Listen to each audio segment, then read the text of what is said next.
Good evening, everyone. It's Denise from Dubby Books. So today I'm going to show you one book I've gotten for the week and the books that I have finished reading and then the books that I'm currently reading. And there are two in there that I just got that I'll be starting soon. So let me catch you up on everything.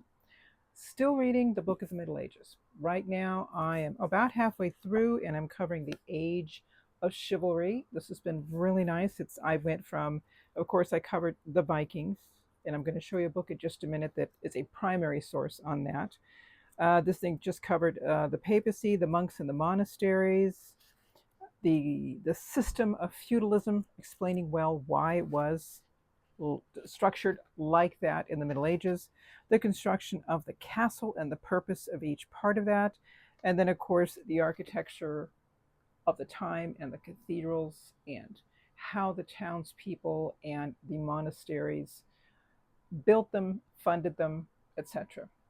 So now I'm going to be studying chivalry. And the next one that I'm reading, this is the primary source. This was written around 1000 AD, the Vinland Sagas. This is a Penguin Classic edition. It's not very long. It includes two stories. The first one on Leif, and the second book on his father, Eric the Red. Eric first discovered Greenland, settled it, spread the word. Other Vikings came and settled there as well. Leif, on one of his trips, and this is covered in the first book in here, on one of his trips, I believe was on his way to Greenland, but got thrown off course and ended up in North America, maybe around the Nova Scotia area. He could have gone farther south as well. And he named it Vinland because the grapes were growing, the wild grapes were growing on there, as far as, and included wild wheat and other produce. And he took samples of it and brought it back home. Let me read you a little bit of the back. It says the saga of the Greenlanders and Eric the Red saga contain the first ever descriptions of North America, a bountiful land of grapes and vines discovered by Vikings 5 centuries before Christopher Columbus. Written down in the early 13th century, the sagas recount the Icelandic settlement of Greenland by Eric the Red, the chance discovery by seafaring adventurers of a mysterious new land, and Eric's son Leif the Lucky's perilous voyages to explore it. Racked by storms, stricken by disease, and plagued by navigational mishaps, some survived the North Atlantic to pass down this compelling tale of the first Europeans to talk with, trade with, and wage war on Native Americans. Cool story. The other one that I'm reading, of course, a bit more slowly, is I'm continuing to read The Civilization of the Middle Ages by Norman F. Cantor. Excellent book. And there are two that I'm going to be starting. One I'll be starting tonight. I've been following with Robert G. Reader of Books, and Bob is doing the Roman Emperors series. We are now on Nero. I was reading Tacitus's version of Nero's life, which included some extra stuff like Nero's helpers, Nero's mother, nice and stuff, but I think I wanted to get this because it looks like it's more focused on Nero, and it will pull in other factors that will help us understand maybe why Nero did certain things a little differently than Tacitus would. So I got this today at the library, and I'm going to be reading my way through it. It's Nero, Matricide, Music, and Murder in Imperial Rome by Anthony Everitt and Roddy Ashworth. And this is, who's the publisher? Random House. And then there's one other book that after I finish this one, I'll be reading this one, 69 AD, The Year of Four Emperors by Gwyn Morgan. And after Nero died, Rome had 4 emperors in a period of 1 year, I believe. Yeah, the Year of Four Emperors. Yeah, the year of 4 emperors. There we go. So these two are the 2 books that I will be starting, one tonight and one as soon as I finish the first. Then there were a couple of books that I finished. One was an audiobook, And I have to apologize, I'm forgetting the author's first name. I think it's Peter. I might be wrong. But this is a book that came highly recommended by Jim at Great Books, Big Ideas. And it's the author's name, first name I believe is Peter, and second name, his last name is Yates, Yates. And Jim was raving about the book, The Easter Parade, and he gave a review on it. And I was just so intrigued. I thought, wow, this really sounds like a great writer. I want to see if I can find either The Easter Parade or one of his other works. And I had zero luck. I had gone to several bookstores, used bookstores, which I figured I'd more likely find his books there. Nothing, no luck. And then on a whim, sometime last week, no, 2 weeks ago, I thought to myself, I wonder if there might be one of his books as an audiobook. And there was. And I don't remember if I found it on Storygraph or audible.com, but I downloaded it and I listened to it. The audio version was wonderful. The narrator was fabulous. If I remember to, I'm going to post a link to that if I can provide it for you, or I'll be providing a picture here on the screen so you can see it and the name of the narrator. He did a wonderful job. And it really is a fabulous story. Yates really is a wonderful writer. And this story was, the focus is on three women, a mother and her two daughters, and their experience. This is what I saw, their experience with love, relationships. They all had the same outcome, and it wasn't good, and each for its own reasons.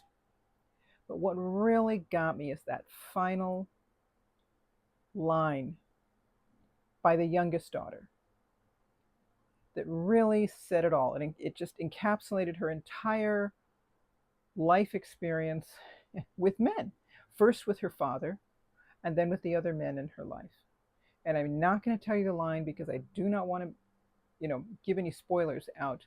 But yes, I would highly recommend this book and any of Yates's books. If this first one, if his other books are as good as this one, go for it.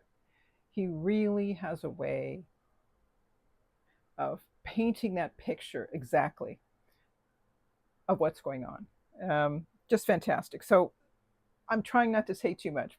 Excellent book, Jim, you're right. Thank you for the recommendation. And the other one that I finally finished was The Rose Field by Philip Pullman. It was book 3 in his second trilogy, The Book of Dust.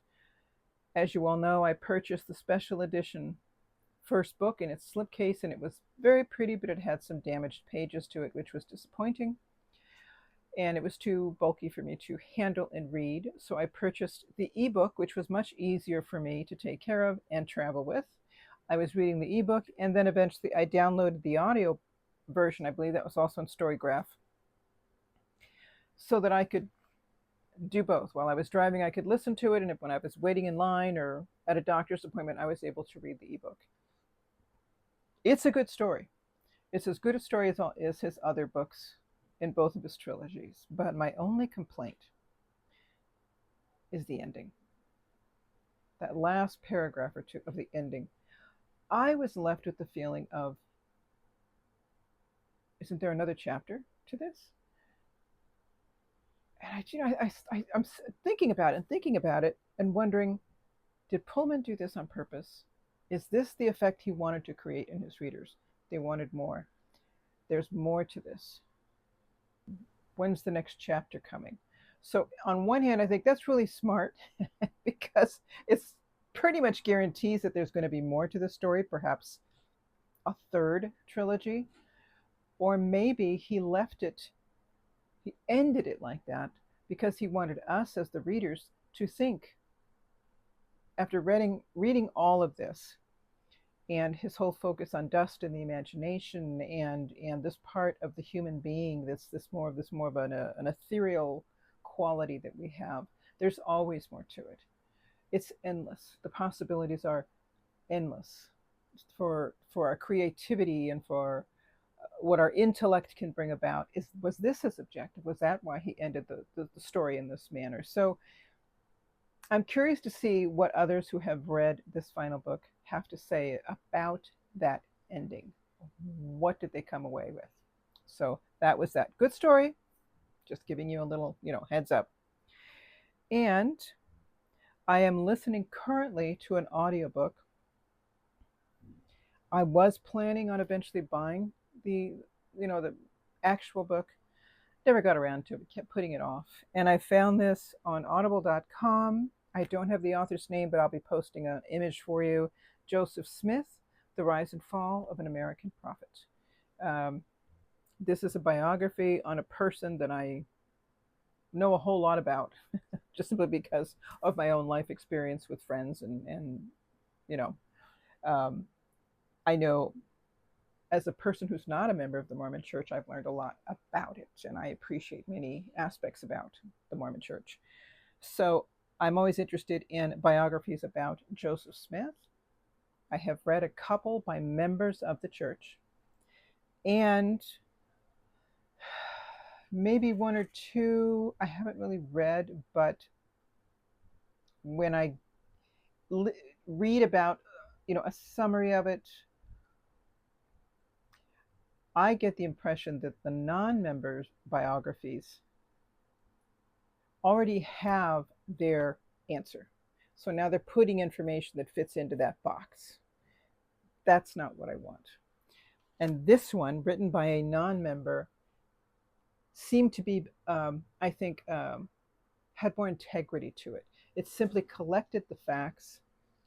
And when it came to a point where it needed to say, maybe this was why he did this, maybe this was why this has occurred, pulling in other parts of history, other influences that may have contributed to how the outcome was somewhere in his life, something else that happened in the church history.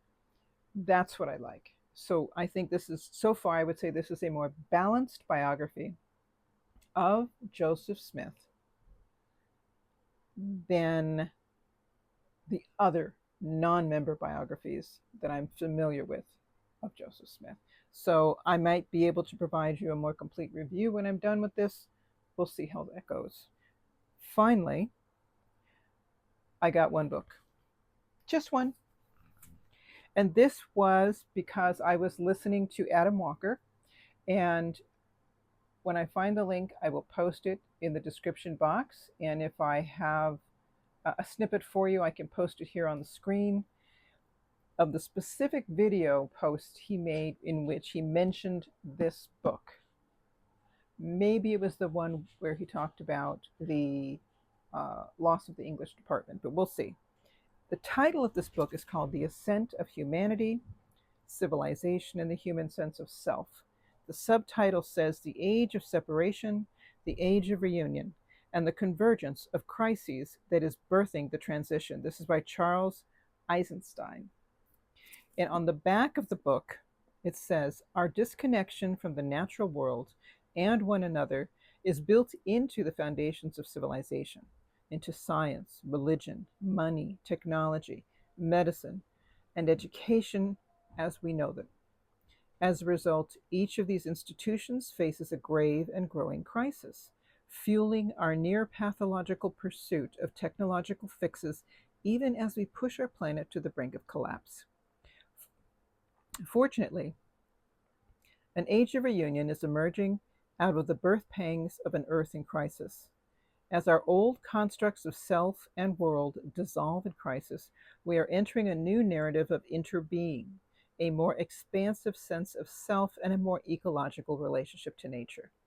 Our darkest hour bears the possibility of a more beautiful world, not through the extension of millennia-old methods of management and control, but by fundamentally reimagining ourselves and our systems.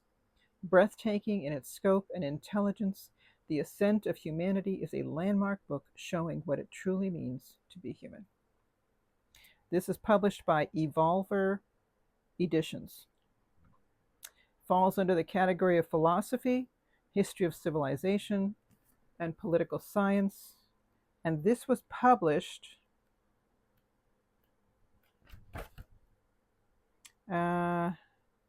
2013, originally in 2007, and this last one is in 2013. Yep. And the price on the back of this, the original price was $24.95. That was in 2013. I looked on eBay and found a copy that I think if I'm remembering correctly, I paid less than $7 for. So, and it's a good size book. So there you go. There's that one, The Ascent of Humanity. And that is everything that I got, everybody. I want you to enjoy the rest of your week. If you enjoyed what you heard, like and subscribe. If you have any questions or comments, I'm listening. And I look forward to seeing all the rest of you in just a few days. Bye-bye.